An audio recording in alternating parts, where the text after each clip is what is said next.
Olá, prezados ouvintes. Esse é mais um episódio do Maconhômetro Ciência começando.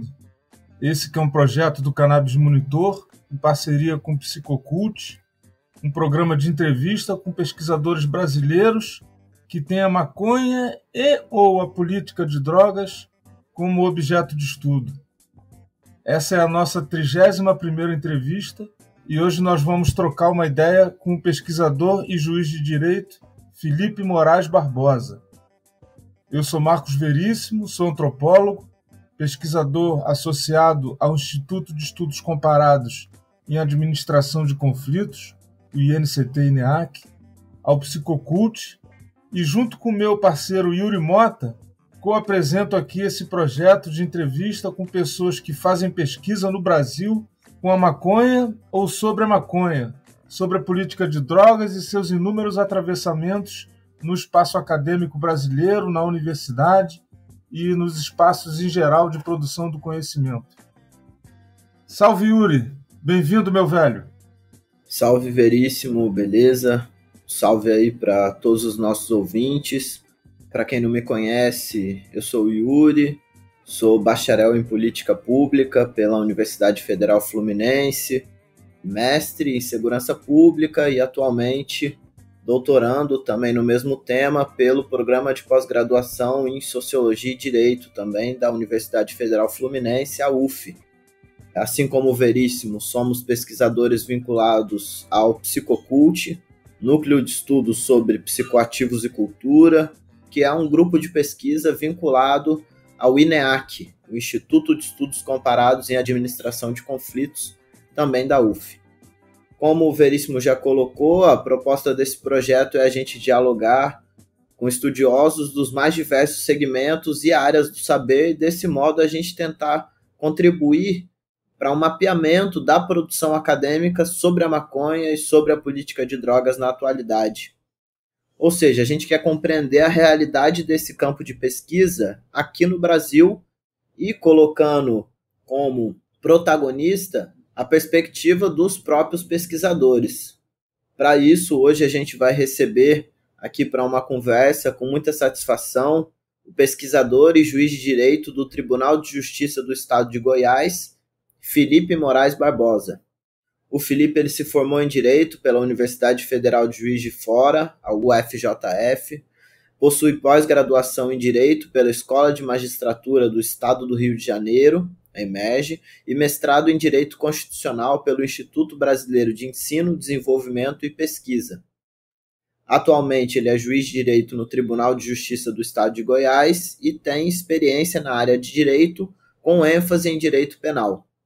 Bom, o Felipe tem diversas contribuições interessantes e fundamentais na área do direito sobre a política de drogas e atualmente defendeu a dissertação intitulada Raça e Classe como componentes da persecução penal ao tráfico de drogas em Goiás. Uma análise da atuação da Polícia Militar e do Poder Judiciário.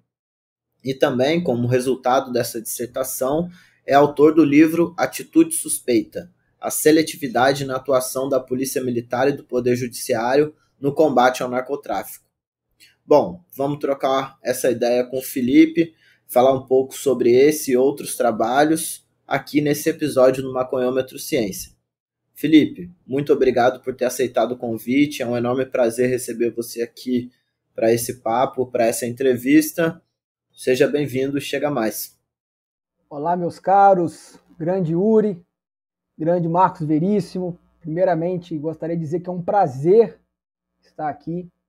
Eu sou um ouvinte deste podcast, que eu acho fenomenal, um espaço de entrevistas interessantíssimas, de muito conteúdo, de muita profundidade. Eu aprendo muito e vai ser um prazer, vamos trocar uma ideia, trocar conhecimento sobre essa área tão importante e tendo em vista que o Brasil é o pior país do mundo em política de segurança pública relacionada às drogas, nada mais importante que falarmos sobre isso. Prazer todo nosso, Felipe. Bom, então, como de costume, eu gostaria de sugerir que a gente começasse essa conversa com você falando um pouco da sua trajetória, né? Como é que foi construída essa trajetória acadêmica no campo do direito, o que despertou suas primeiras inquietações e o levou até aqui. Tá certo, Marcos. Eu sou da cidade pequena, da zona da Mata Mineira, cidade chamada Leopoldina. Eu segui um curso, como é que eu posso dizer assim? Eu fui mais ou menos o que a sociedade esperava de mim. Filho de classe média alta, filho de médico, mãe professora, enfim. Consegui fazer cursinho para fazer uma universidade pública, passei na universidade pública. Durante a universidade pública, eu já tinha ali a vontade de, enfim, futuramente virar juiz. Tive a possibilidade de, depois de formado, ficar um tempo estudando, né, para passar nos concursos. Depois que eu passei no concurso, mais precisamente no Tribunal de Justiça do Estado de Goiás, eu fui, desde o início da carreira de magistrado, atuar em varas criminais. E já completei 10 anos de magistratura. E durante todo esse curso, né, de 10 anos de magistrado e principalmente como juiz de direito criminal, eu nunca julguei um processo que tivesse uma invasão de domicílio de policiais militares, tendo como alvo alguém da classe média ou da classe alta. Em 10 anos de magistratura, eu nunca peguei um caso nesse sentido. E passando por diversas comarcas. Enfim, cidades pequenas, em cidades um pouco maiores, atuando também, às vezes auxiliando na capital. Isso nunca ocorreu. Durante essa evolução, verificando o que acontecia na prática, eu comecei a me inquietar. Por que isso acontece? Por que o tráfico de drogas? Por que esse alvo específico? O ingresso em domicílio, é um direito constitucionalmente tutelado. E a Polícia Militar pratica essa invasão diuturnamente. O Judiciário aceita essa invasão diuturnamente. Isso me inquietou e me fez, enfim, estudar sobre a política de drogas, sobre a história de proibição das drogas. E mais especificamente, né, como objeto de pesquisa, o que está justificando isso? Como é que a gente traz isso para a realidade do Poder Judiciário? E qual que é o comportamento do Judiciário diante, enfim, desses números que são apresentados? Para além disso, né, para além dessa constatação durante o trabalho, uma coisa que sempre me inquietou também enfim, eu, como eu já havia mencionado, eu sou nascido na classe média, sempre tive dificuldades durante a vida, mas eu comparado com outras dificuldades que a gente encontra na nossa realidade, são dificuldades bem comezinhas. E ainda assim, né, tenho uma casa legal, tenho uma esposa bonita, tenho um carro do ano, não é do ano, mas fica, enfim, é um carro legal, e ainda assim eu tenho problemas no meu dia a dia. E aí faço uso de álcool, né, enfim, recreativamente, uso remédio para dormir, eventualmente, já usei ansiolíticos, e tá tudo ok. Orgulho da sociedade, alguém que se formou, fez um concurso e tá legal. E aí você pensa naquele indivíduo que nasce numa comunidade muito carente, sem conceito de pertencimento, né, que não tinha, enfim, exemplos em casa, né? Eu vi meu pai trabalhando dia e noite, e aí eu entendi que essa era a forma correta, eu iria estudar, ia passar no concurso, enfim.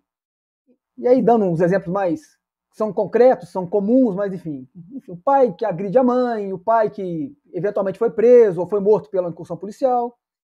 E esse indivíduo, eventualmente, durante a vida, tem contato com a maconha, recreativamente, ou porque ele tem problemas muito maiores que os meus, e ele não pode ir num psicólogo, ele não pode ir num psiquiatra, e ele utiliza o entorpecente para que a vida seja menos cruel. Eu sou o orgulho da sociedade, ele é um problema social. Então acho que tem uma hipocrisia muito grande nessa política. E isso me inquieta, enfim, e que me fez tentar pesquisar e aprofundar nessa matéria. Muito interessante, Felipe. Obrigado aí pela resposta. No começo da sua fala, né, você falou um pouco sobre essa questão de você não ter, em 10 anos de magistratura, julgado uma pessoa, né, de classe média alta, classe média, por exemplo. E me lembrou muito, né, uma pesquisa realizada aqui no Rio de Janeiro por uma antropóloga que chama Carolina Grillo, né? Ela fez uma pesquisa sobre traficantes de classe média.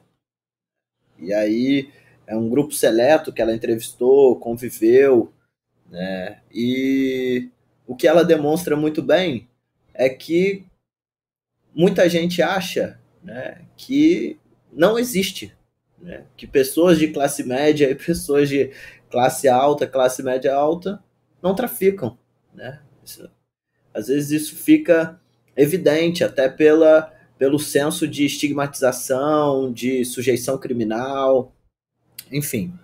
Por que que as pessoas acham que quem é da classe média ou quem é da classe alta não trafica? A gente cria um falso perfilamento de quem é o traficante. O que eu faço? Né? Primeiro, a gente começar com a história da criminalização das drogas, a gente começa a criminalizar determinadas substâncias vinculadas a determinado segmento social. Determinada raça, determinado status social. A gente já tem o primeiro ponto de preconceito. Em qual substância nós vamos criminalizar? A história da maconha deixa isso muito claro. No Brasil, inclusive, deixa isso extremamente claro. Em outros países também, mas vamos tratar aqui do Brasil. Para além disso, mas tudo bem, eu criei um critério que ele aparentemente é um critério homogêneo. Olha, quem estiver com maconha vai estar cometendo um crime. Seja pessoa branca, seja pessoa rica, seja pessoa negra, seja pessoa pobre. Ainda que eu saiba, ao menos na origem, a quem essa substância está vinculada. Posteriormente, como a gente não consegue ter um sistema repressivo perfeito, a gente não consegue dar conta de todos os delitos que ocorrem na sociedade, a gente escolhe as pessoas que nós vamos fiscalizar. E aí, enfim, pensando no tráfico de drogas, eu pego o aparato policial e desloco ele para as periferias. Aqui supostamente estão as pessoas perigosas. E essas pessoas das periferias são as pessoas que são diuturnamente abordadas pela polícia. Se somente essas pessoas são abordadas, né, se somente na casa dessas pessoas que a polícia entra, isso é um dado que toda pesquisa demonstra, eventualmente, alguma dessas pessoas vai estar cometendo um crime. Essa pessoa é encarcerada. Quando eu olho para o presídio, eu falo, qual é o perfil do traficante? Ah, o traficante é essa pessoa preta e pobre. Então eu vou começar a abordar ainda mais pessoas pretas e pobres, porque são os traficantes. E aí você cria a espiral que é falsa. Porque eu não abordei ninguém da classe média e ninguém da classe alta para colocar lá no presídio e falar, olha, essas pessoas também traficam. E eles não viram alvo de abordagem. Perfeito, é a construção de uma sujeição criminal, né? Como diria aí Michel Misse, sociólogo ali da UFRJ. E aí, só para a galera também pegar a referência da dissertação que eu falei, né? Que se chama Fazendo um 12 na Pista, um estudo de caso do mercado ilegal de drogas na classe média. Foi defendida em 2008 pela Carolina Grillo. Então, partindo para a próxima pergunta, né? Queria que você explicasse para a gente como é o campo acadêmico do direito, né? E aí, vinculados ao psicocult, a gente trabalha com a antropologia do direito, né? Que é justamente tentar encontrar a empiria nas formas de administração de conflitos. E a gente vê que, às vezes, o direito possui uma grande abstração, né? Fica preso em teoria normativa e acaba não dialogando muito com a prática. E aí a gente percebeu que você, já partindo do ponto da sua experiência, você está fazendo isso ao contrário, né? Você está trazendo o seu próprio trabalho para poder, enfim, evidenciar uma porção de coisas. Então, queria pedir para você explicar, né, esse campo acadêmico, quais são as metodologias utilizadas, enfim, principalmente aí na sua área de pesquisa. Perfeito, Yuri. Se eu fosse me ater à minha formação, isso tem mudado, é bom que se diga, isso tem mudado, assim, as formações têm evoluído, cada dia mais se tenta embutir antropologia, criminologia, dentro do estudo, enfim, no estudo do operador do direito e também da magistratura. Mas se eu fosse me ater, e aí, enfim, isso há 10 anos atrás, se eu fosse me ater ao estudo que eu tive de formação acadêmica, enfim, a gente fica limitado, basicamente, a uma coisa que a gente chama dogmática jurídica. Como seria estudar o tráfico de drogas, por exemplo? Tráfico de drogas é um crime permanente. O que seria isso? Um crime permanente. É uma classificação que a gente tem dentro do direito. É um crime cuja execução se protrai no tempo. Tentando aqui ser mais claro. Enquanto o indivíduo está com a droga, ou ele tem a droga em casa, ou ele está portando a droga, enfim, ele está em flagrante. Então, enquanto ele está na posse daquela droga, ele está em flagrante. Então, os agentes do Estado podem atuar em qualquer momento. É diferente de um furto, por exemplo, em que você subtrai um determinado bem, após aquela subtração, o crime cessou. Eu não posso invadir a casa de uma pessoa no dia seguinte à subtração desse bem. Ao contrário da droga. Enquanto eu estou com a droga, teoricamente, a polícia pode atuar. E é assim que vem sendo decidido, enfim, pelos magistrados aos 4 cantos do país. Tráfico de drogas é um crime permanente, então a qualquer momento o indivíduo que está traficando, ainda que só tenha a posse da droga, não está cometendo nenhum ato de mercância no momento, ele está em flagrante, então a polícia pode entrar dentro do domicílio, pode abordar. Essa é a análise dogmática desse problema. A questão, e aí alguns tribunais superiores já estão atentos a isso, muitos juízes já estão atentos a isso, a questão é, e o que está acontecendo na prática? A polícia está entrando na casa de quem? Da classe média entra? Não. Só da classe baixa, e, enfim, do negro e da classe baixa. E aí você começa a olhar os números. E aí a dogmática jurídica por si só não resolve esse problema. A gente tem que partir para o empirismo. Por que eu estou olhando para a cadeia? Enfim, 1/3 dos presos são traficantes e todos são da mesma camada social. Que, diga-se de passagem, a grande maioria é encarcerada com pouca quantidade de droga, sem portar arma de fogo, nada nesse sentido. A gente tem a visão completamente equivocada do que seria o traficante. Esse já é um primeiro problema. E isso não chega, enfim, isso não chega no Poder Judiciário. A gente está só com a questão crime permanente, flagrante a qualquer momento, então eu invado a casa. E se eu entro na casa e não encontro a droga? Isso vai chegar para o Poder Judiciário? Não vai. Não vai. Isso também é outro dado concreto. E a gente fica replicando essa política de moer gente preta e pobre sequencialmente. E é importante, né, que os magistrados, principalmente, entendam essa política extremamente preconceituosa que é a política de repressão às drogas. Entenda que não basta a gente partir da dogmática jurídica. É importante olhar para os números. Os números denunciam o que está acontecendo. Todos os números. As pesquisas nacionais e as pesquisas de todos os estados. Todos os números demonstram. A gente só aborda as mesmas pessoas. Só entramos nas casas das mesmas pessoas. E aí, durante um ano, por exemplo, isso faz parte da pesquisa, durante um ano de prisões da Polícia Militar por supostas atitudes suspeitas, a quantidade de droga que se apreende é a droga de uma apreensão de um traficante, por exemplo, preso pela PF no Rio Grande do Norte, no mesmo ano. A quantidade de droga suplanta todas as abordagens da Polícia Militar do Estado de Goiás. Está certa a nossa política? É realmente a droga que a gente está querendo tirar do mercado? Porque se é isso, a gente está errando também. E é isso que eu acho que falta os operadores do direito, essa visão crítica e concreta, palpável do que está acontecendo na prática, introjetarem. Bom, agora fala um pouco com a gente sobre como é o seu campo de atuação como juiz, né? Que talvez seja uma coisa bastante exótica para alguém leigo, ou até para quem não é do campo do direito, né?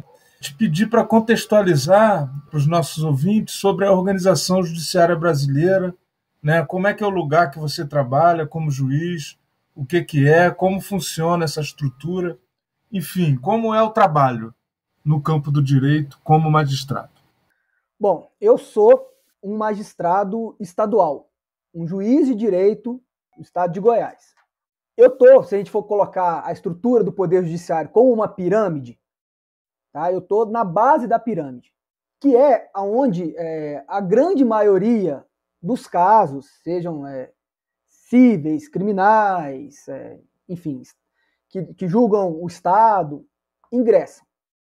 Tá? A gente pode fazer aqui uma diferenciação bem rarefeita entre justiça estadual e justiça federal. Tá? A justiça estadual, que é onde eu me encontro com a abrangência do estado de Goiás, é a justiça que abarca 90% de todos os nossos problemas. Dentro da justiça estadual existem subdivisões que são as competências, né? Eu atuei durante 10 anos em varas com competência criminal. Então eu julgava crimes. Dentre eles, o tráfico de drogas, que é o que me fomentou a fazer a pesquisa. Então, é um pouco da responsabilidade de um magistrado estadual, que é onde está o grosso de toda a competência do Poder Judiciário, e onde as ações ingressam, por exemplo, o hiperencarceramento. Isso também é um problema do Poder Judiciário, ainda que muitos juízes vão dizer que não. Enfim, e aí, restringindo mais ao nosso âmbito de conversa aqui, eu atuei durante muito tempo na área criminal, hoje eu estou na violência doméstica. Você consegue migrar dentro do mesmo concurso para diversas áreas e, eventualmente, né, caso uma decisão minha não seja aceita por alguma das partes, há um recurso e aí se usa aquela estrutura hierarquizada do Poder Judiciário até o último andar, que hoje já conhecido por todos, né, ganhou as pautas também, chegar ao Supremo Tribunal Federal. Seria basicamente isso, Marcos. Não sei se eu me fiz por entender. Show. Valeu, Felipe. Eu acho que é importante a gente contextualizar, né, os nossos ouvintes sobre como funciona, né, justamente porque o seu interesse de pesquisa partiu da sua atuação, né, dentro do judiciário, ocupando esse cargo. Então, eu acho que tem total relevância essa contextualização. E aí, indo para a pesquisa, para a área da academia, você defendeu a dissertação intitulada Raça e Classe como componentes da persecução penal ao tráfico de drogas em Goiás, uma análise da atuação da Polícia Militar e do Poder Judiciário. E aí eu queria pedir para você contar um pouco mais sobre essa pesquisa e os desdobramentos para que a publicação do livro intitulado Atitude Suspeita, a seletividade na atuação da Polícia Militar e Poder Judiciário no combate ao narcotráfico, pela editora Dialética, fosse possível. Então, acho que agora é hora da gente explorar um pouco esse trabalho. Fica à vontade, Felipe. Então, diante dessa contestação que nós colocamos aqui, que eu já tinha analisado, né, era uma hipótese muito forte, né? Por que a Polícia Militar só ingressa em determinados domicílios?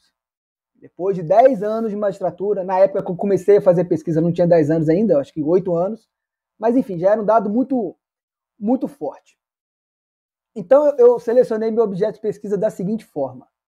Eu utilizei a capital do estado, de Goiás, para fazer a pesquisa, e eu analisei todos os inquéritos policiais, e isso acarretou quase 1.000 inquéritos, 960 inquéritos policiais, que foram iniciados do início do ano de 2021 a 2022. Então, a parte territorial é a cidade de Goiânia e o lapso ingressado de 2021 até 2022. E a inauguração deste processo deveria ser prisões em flagrantes, tendo como objeto a suspeita de tráfico de drogas. Então, foi este o objeto de pesquisa. Inquéritos policiais inaugurados por prisões em flagrante realizadas na cidade de Goiânia de 2021 a 2022. 960 inquéritos policiais ao final e 1.144 prisões, porque alguns inquéritos podiam ter mais de uma pessoa presa. E a partir daí, com base nesse contexto, nesses números, nesses processos, eu passei a fazer diversos questionamentos e analisava dentro desses autos de prisão em flagrante, enfim, onde ocorreu a prisão, quanto de droga foi encontrado, qual era a raça, a classe social dessa pessoa, qual a droga foi encontrada, essa pessoa portava ou tinha arma de fogo ou algum acessório de arma de fogo no momento dessa abordagem. Se a abordagem foi na rua, houve posteriormente busca domiciliar? Quem foram as testemunhas deste processo? E o que enfim, para mim era o mais relevante, e aí acarretou posteriormente o nome do livro, o que vem justificando essa atuação da Polícia Militar? Por que a polícia militar está abordando esta pessoa? E aí a hipótese que mais se concretizou é a justificativa atitude suspeita, que aí, por isso a dissertação deu o nome ao livro como Atitude Suspeita, a seletividade da atuação da Polícia Militar e do Poder Judiciário. Para além disso, né, para além da atuação da Polícia Militar, que é, enfim, aqui eu estou colocando a Polícia Militar porque é ela quem participa de 99,9% das abordagens por tráfico de drogas. Para além dessa atuação da Polícia Militar, no primeiro contato que o Poder Judiciário tem com essas prisões, qual é a reação do Poder Judiciário? Está olhando e está falando, não, está tudo errado e está anulando, ou está falando assim, não, está tudo certo, continuem dessa forma.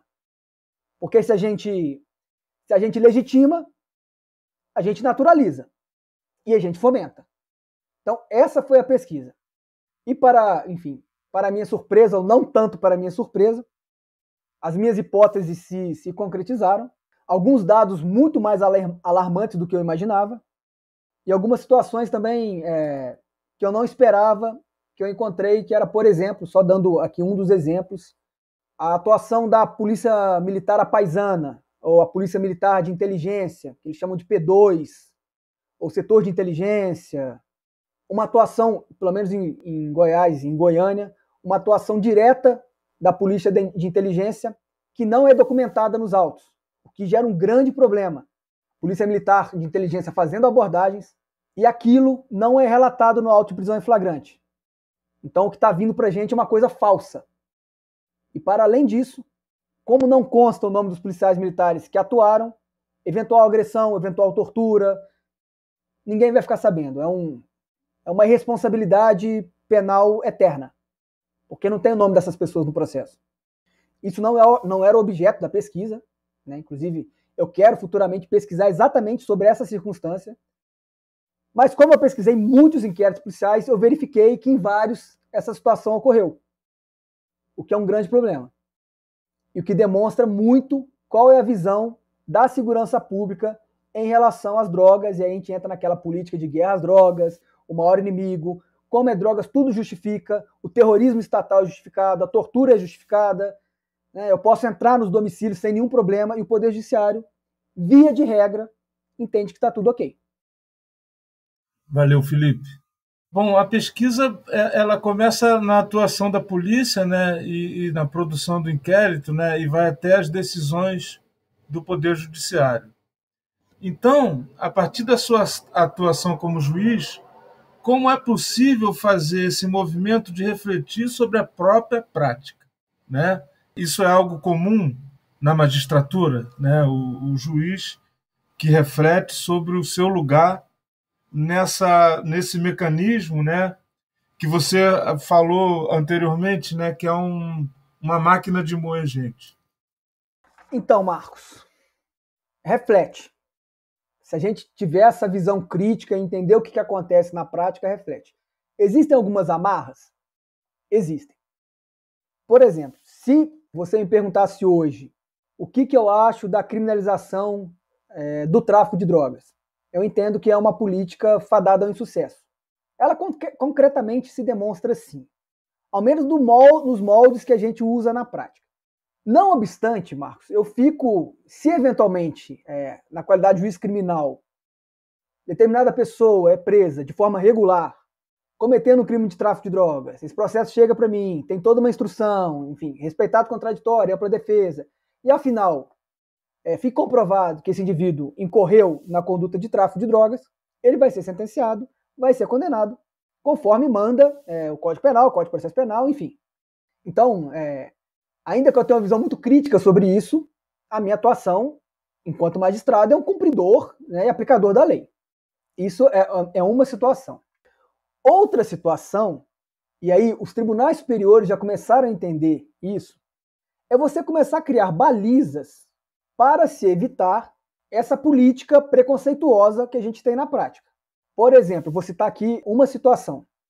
O Superior Tribunal de Justiça, né, um órgão que está ali próximo ao Supremo Tribunal Federal, um pouco abaixo, tem decisões reiteradas falando o seguinte: ainda que o tráfico de drogas seja um crime permanente, e que teoricamente ele autorize a prisão em flagrante, a qualquer momento, eu não posso ingressar no domicílio de alguém se eu não comprovar que a minha atuação pelos moldes ordinários... E o que é o molde ordinário? Ah, eu tenho suspeita que está ocorrendo um tráfico de drogas naquela residência? Eu vou fazer uma investigação. Eu vou pormenorizar essa investigação. Eu vou fazer campana. Eu vou pedir escuta telefônica. Eu vou pedir autorização judicial, eventualmente, para fazer uma busca domiciliar. Eu vou concretizar todos os elementos probatórios para, assim, como autorização judicial, eu ingressar no domicílio. Se isso não ocorre, está errado. E quem tem essa visão prática do que está acontecendo vai entender que, eventualmente, ainda que a polícia militar ingresse na casa de alguém e encontre droga, está tudo errado, porque ela não poderia ter ingressado. Não com os elementos de prova rarefeitos que ela tinha. Porque se eu autorizo isso, ela vai entrar na casa de pessoas que não têm droga, e isso nunca vai ser de conhecimento do Poder Judiciário, porque essas pessoas não vão procurar o Poder Judiciário. Então, enfim, isso, quando você começa a ter essa visão crítica, isso vai refletir nas minhas decisões. Isso não é comum que a magistratura faça. E outros milhões de detalhes também, por exemplo. Para decretar eventual prisão preventiva. Prisão preventiva, o indivíduo é preso, o juiz vai lá e decreta a prisão preventiva. Você vai responder o processo segregado. Normalmente porque você coloca em risco, o argumento, tá? Você coloca em risco a ordem pública, a paz social. E aí se você começa a trabalhar com os dados concretos, peraí, deixa eu pegar esse indivíduo aqui, esse pequeno traficante aqui, e eu manter ele preso, é muito provável que quando ele for preso, alguma das facções criminosas irão cooptá-lo dentro do presídio. Principalmente se ele for um traficante eventual, sem histórico, alguma das facções vai angariar ele precisa de alguma proteção. É assim que funciona. E ele vai entrar para alguma facção, eventualmente, se ele é um usuário, ele vai continuar usando a droga dentro do presídio, normal, todo juiz sabe disso, em todas as esferas. Muito dificilmente, em um presídio federal, isso não ocorre, mas nos presídios estaduais, 99% dos casos, a droga entra, e o diretor do presídio sabe disso, os policiais, os agentes prisionais sabem disso, até porque se a droga não entrar, nenhum presídio para em pé. Isso é uma realidade que todos nós sabemos. E aí se ele usa droga lá dentro? Eventualmente ele estava vendendo droga porque ele é um usuário. Quando ele é preso, ele continua usando droga. Ele vai ficar devendo alguém. E quando ele sai, ele vai cometer algum delito para pagar essa dívida. Se eu tenho noção dessa circunstância, se eu mantenho ele preso, eu não estou salvaguardando a ordem pública. Ao contrário, eu estou piorando a ordem pública. Porque eu estou colocando alguém que eventualmente era um pequeno traficante, que nunca cometeu nenhum crime com violência ou grave ameaça, eu estou colocando essa pessoa dentro de um local que supostamente ele vai voltar desta forma.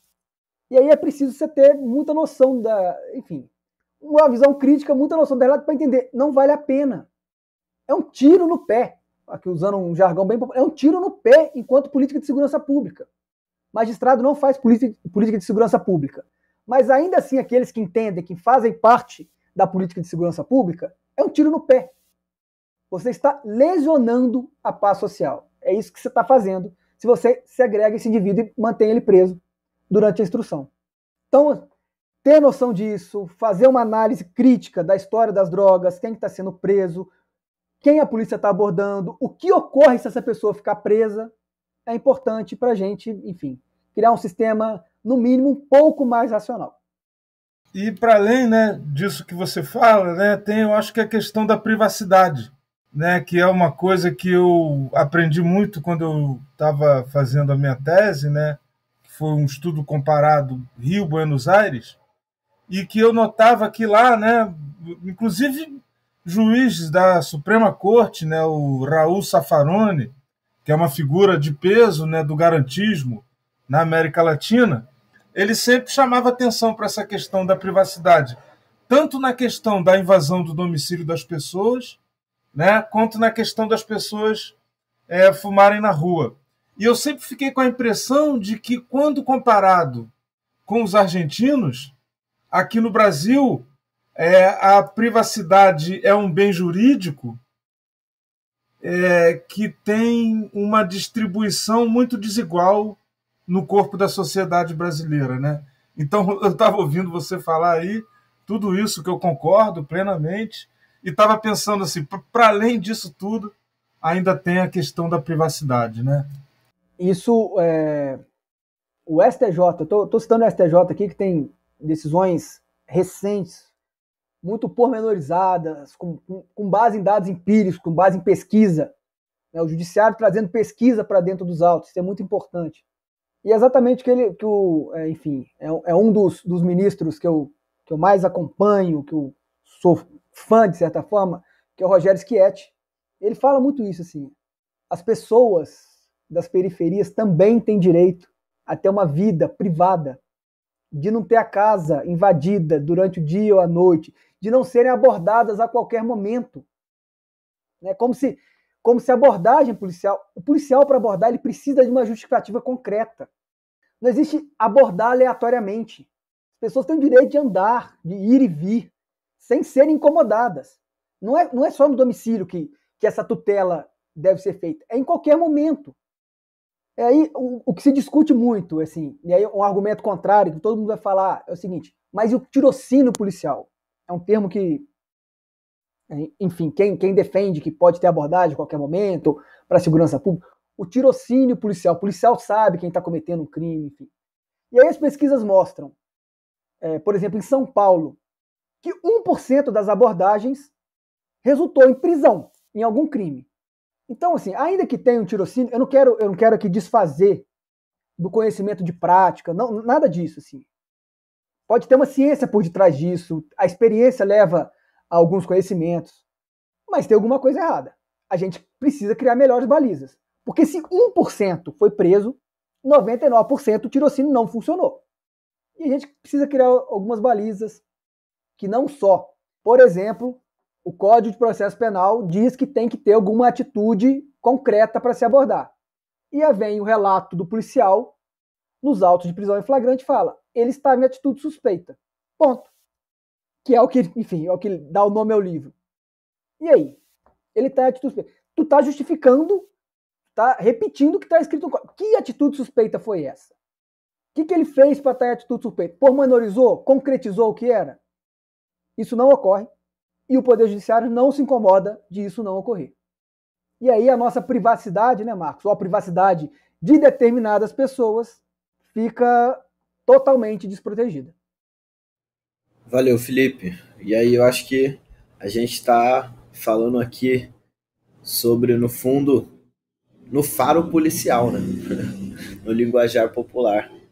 Essa justificativa, né? Que paira aí sobre uma interpretação que, assim como todas, são passíveis de subjetividade e valores próprios, né? Então, o policial não está imune a isso, o juiz não está imune a isso, o pesquisador não está imune a isso, né? Bom, a próxima pergunta eu acho que vai em direção à construção da pesquisa, né? Você falou aí sobre esse levantamento dos dados brutos, acredito que isso deva ter dado um trabalhão. E aí queria te perguntar se você teve alguma colaboração acadêmica para poder construir isso, né? Se você participou de algum grupo de pesquisa, se ainda faz parte, como foi a sua relação de orientação, enfim, um pouco sobre essas questões aí. Certo, Yuri. Eu participo de um grupo de pesquisa que não estuda tráfico de drogas ou proibicionismo. De certa forma, vai tangenciar, porque eu estou estudando violência policial. Então, o objeto específico não é o tráfico de drogas, mas é uma hipótese que o tráfico de drogas é o delito que mais enseja, e aí por essas questões que nós mencionamos, de crime permanente, enfim, que mais enseja a violência policial, porque é o que autoriza, em tese, né? Na minha visão não autoriza, mas o que na prática tem autorizado, o que autoriza, em tese, a polícia militar a agir a qualquer momento. Se não tiver nenhum crime detectado, vai virar um tráfico de drogas. Isso também é outra realidade. Na minha pesquisa, eu tive que montar um grupo. Era humanamente impossível pesquisar todos esses elementos. São várias páginas de um processo. E é extremamente importante. Assim, eu me cobro muito isso, com a agenda um pouco lotada, mas eu me cobro muito isso, participar desses grupos e levantar números, né? A gente precisa muito, na área do direito, de pesquisa. A gente é muito alheio às pesquisas. A gente fica naquela discussão, nas discussões abstratas de direitos colidindo, tudo num plano muito teórico, e a gente não concretiza, e a gente precisa muito de pesquisadores no direito para a gente trazer essas discussões para os processos, para a atuação do advogado, do Ministério Público, do juiz, do delegado de polícia, dos policiais militares, enfim. Bom, e aí, pensando em algumas ressonâncias, né, do contexto atual, podemos dizer, em alguma medida, que nós estamos vivendo assim uma possibilidade real de alguma forma de descriminalização do porte de maconha para o uso pessoal, né, incluindo aí parâmetros de quantidade e até de número de plantas cultivadas em casa, né? Existe essa discussão e que está no próprio STF. Então, você poderia compartilhar com a gente a sua leitura sobre essa possibilidade, né, com base na sua vivência de magistrado, né? Enfim, se isso acontecer, né, como você pensa que isso vai impactar no trabalho como o seu, por exemplo? O Supremo Tribunal Federal, está na pauta do Supremo Tribunal Federal, julgar, né, o julgamento é sobre a inconstitucionalidade do artigo 28 da Lei de Drogas. O artigo 28 que prevê a posse para uso pessoal. Esse é o objeto de julgamento supremo. E aí, durante a discussão dos ministros, está se criando algumas teses, e dentre elas, a que parece que a tese mais forte hoje, que talvez vá se concretizar, é se colocar um quantitativo, e aí o julgamento supremo, é bom que se diga isso, também se caminha somente para abarcar a maconha, um quantitativo, aí é o que parece, de 60 gramas de maconha. Se tiver até 60 gramas de maconha, aquele indivíduo vai se presumir que ele não seja um traficante, que ele seja um usuário. Bom, primeiro, é um avanço? É um avanço. Eu entendo que é um avanço, que isso pode minimizar, ainda que muito, mas muito timidamente, algum viés preconceituoso, racializado, nas abordagens e eventual consideração de traficante ou usuário. É a solução dos nossos problemas de segurança pública relacionado às drogas? Não. Eu não tenho a menor crença nesse sentido. Primeiro, por quê? Porque, ao que parece, 60 gramas vai ser uma presunção relativa. Então, pode ser que a pessoa tenha menos de 60 gramas e seja considerada traficante a depender da circunstância. Esse é um primeiro dado. E o segundo dado, é muito pouco que a gente se exige enquanto, eu vou usar um termo jurídico agora, standard probatório. Os processos de tráfico vão continuar sendo feitos do mesmo jeito. É o policial militar que aborda, a pessoa que ele entende que está em atitude suspeita. É essa visão do policial militar, que é uma visão flagrancial, no momento no momento de cólera, que tem que atuar rápido, sem nenhuma pré-análise, nenhuma investigação prévia, nada nesse sentido. Essa visão que vai ser trazida para o processo judicial. É outro dado que eu trago na minha pesquisa. Ainda que outras pessoas estejam presentes no momento do flagrante, elas não são levadas a prestar depoimento. Limita-se ao depoimento do policial militar, na esmagadora maioria dos casos. Então, é esse depoimento do policial militar em juízo que vai consequenciar numa condenação ou não por tráfico de drogas.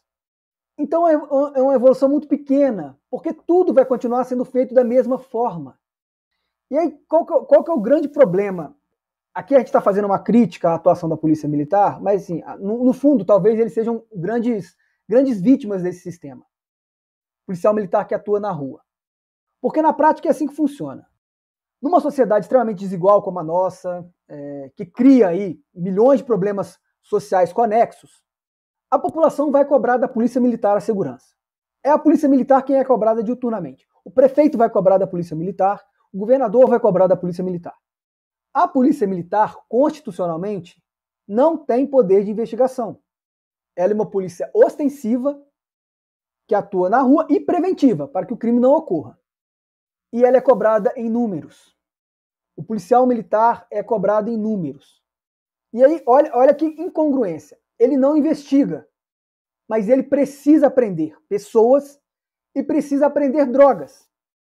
A maioria dos sites das polícias militares tem lá um indicador que é a quantidade de drogas apreendidas. Isso é um dado que eles utilizam como o sucesso da política de segurança pública contra as drogas. Eles precisam bater meta. Às vezes essas metas são gratificadas monetariamente, o que é um outro grandíssimo problema. E o policial não investiga, ele precisa prender pessoas. É um termo que eu gosto muito, que eu acho surreal, que é o que os policiais da rota utilizam, que é vamos sair para caçar. É isso que eles fazem, eles caçam. Eles precisam caçar, aprender pessoas e levarem presos, para bater as estatísticas. Isso não vai mudar com 60 gramas, com 100 gramas ou com 1 grama. Essa política continua sendo da mesma forma. O que está extremamente equivocado. A gente não pormenoriza investigação. Não é a polícia civil quem está prendendo traficantes, não é com escuta telefônica, não são as grandes apreensões. O dia a dia, enfim, é isso. Vão ser pessoas com 60 ou 70, num calor do momento, e o depoimento do policial vai instruir todo um processo, só o do policial. O réu normalmente não é levado em consideração, e essa pessoa vai ser condenada por tráfico de drogas. Se ela tiver, e é uma realidade do Rio de Janeiro muito grande, se ela tiver, então, em uma área faccionada, só dela estar numa área faccionada, talvez com menos de 60 gramas, já vai se presumir que também seja um traficante, porque a presunção de 60 gramas é relativa, ela não é absoluta. É um avanço? É. Extremamente tímido. Inclusive porque também eu acho que limitar a maconha, aí eu acho que já tem até um atecnismo, mas enfim, é outra discussão.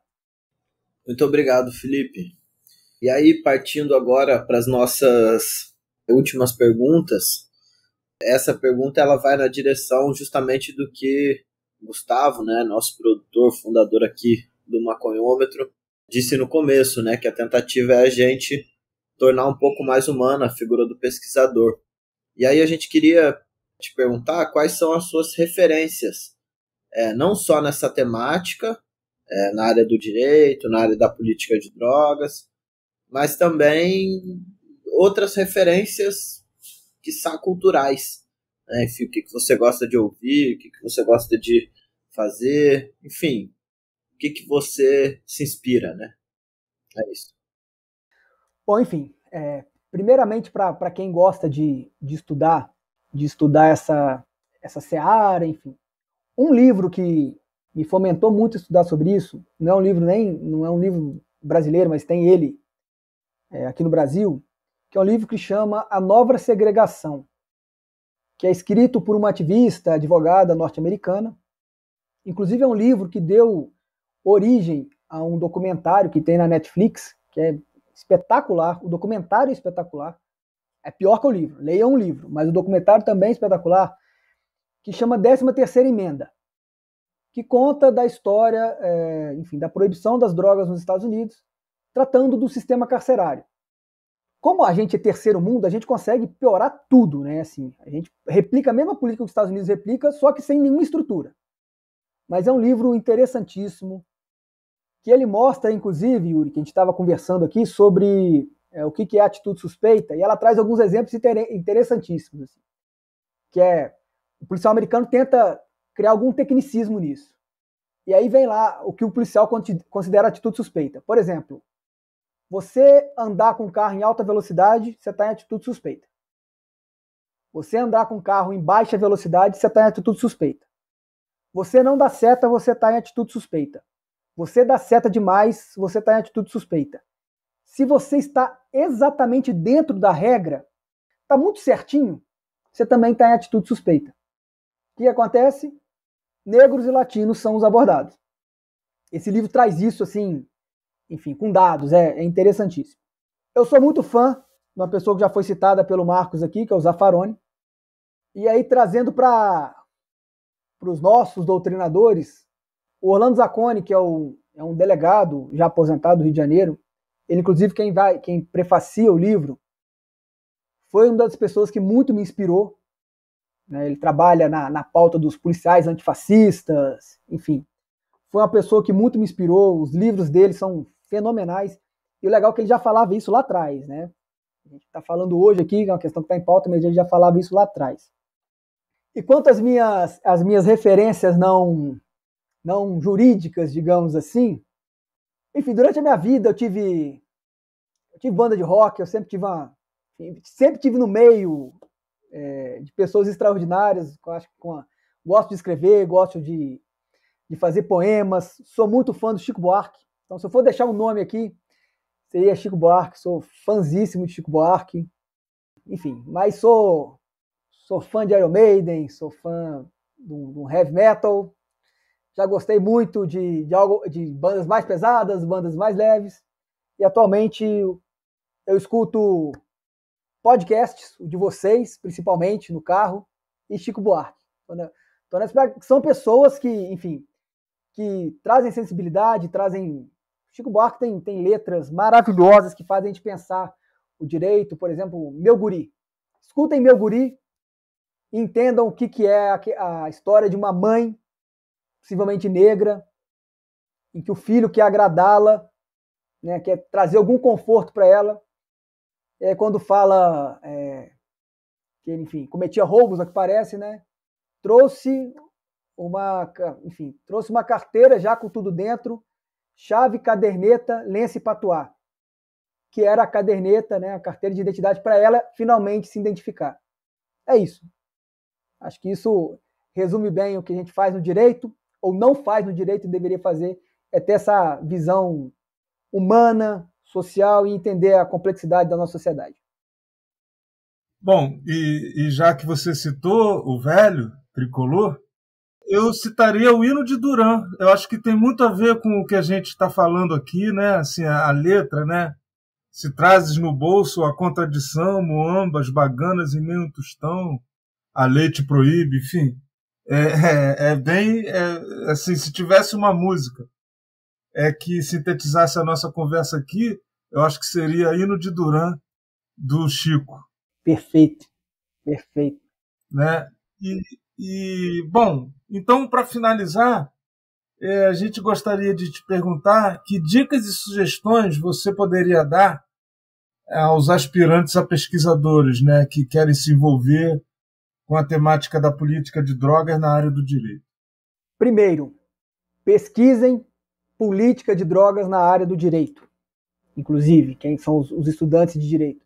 A gente tem, isso foi comprovado, né, um relatório Index Global, no ano retrasado, 2021, o Brasil tem a pior política de segurança pública vinculada às drogas do mundo. Nós ficamos em último lugar num total de 30 países.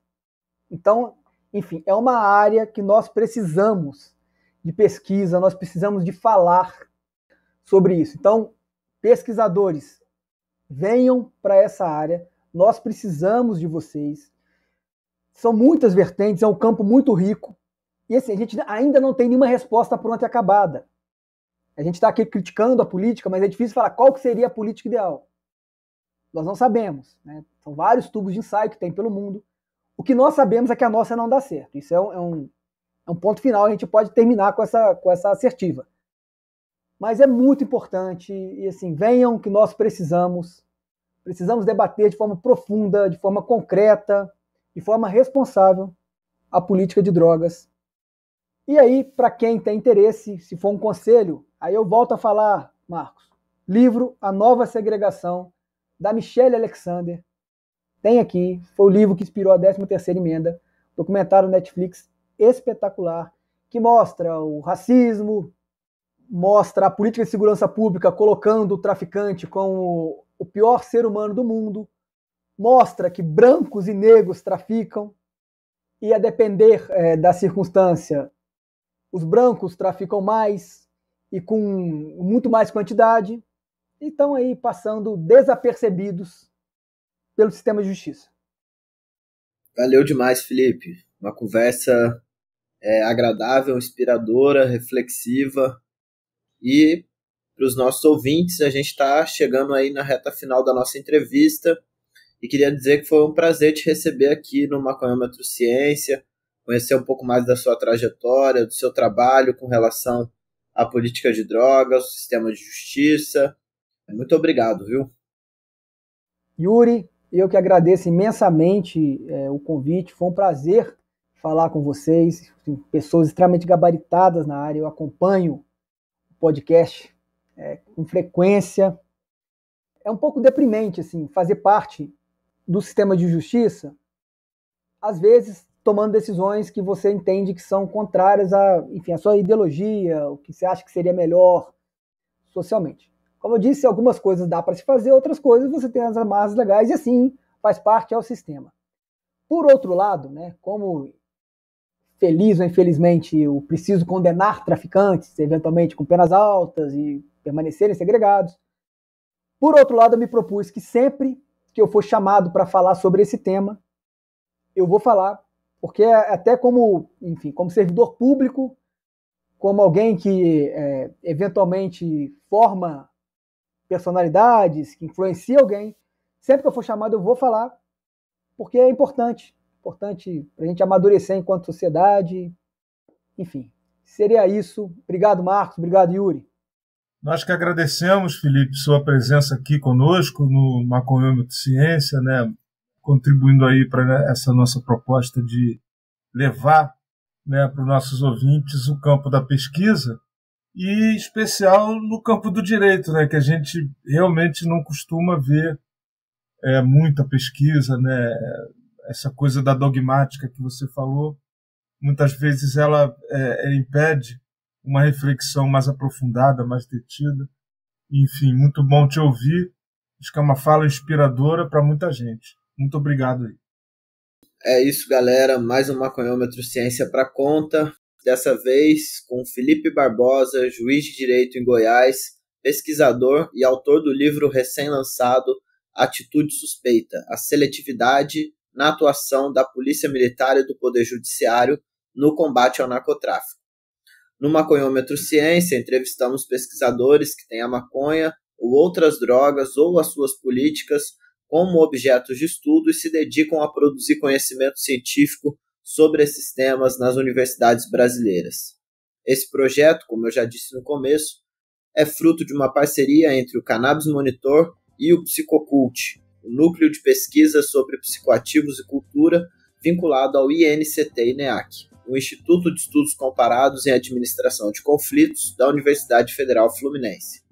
Acha esse projeto relevante e curte essa iniciativa? Então, considere nos apoiar contribuindo com a nossa campanha de financiamento coletivo permanente no Apoia-se. O endereço é apoia.se/cannabismonitor. E se você não puder somar financeiramente, ajuda a gente aí avaliando com 5 estrelas e compartilhando com quem você acha que vai se interessar por esse conteúdo. E para acompanhar mais de perto o nosso trabalho, segue a gente nas redes sociais. Valeu demais, galera. A gente fica por aqui. Um grande abraço para geral e até a próxima entrevista.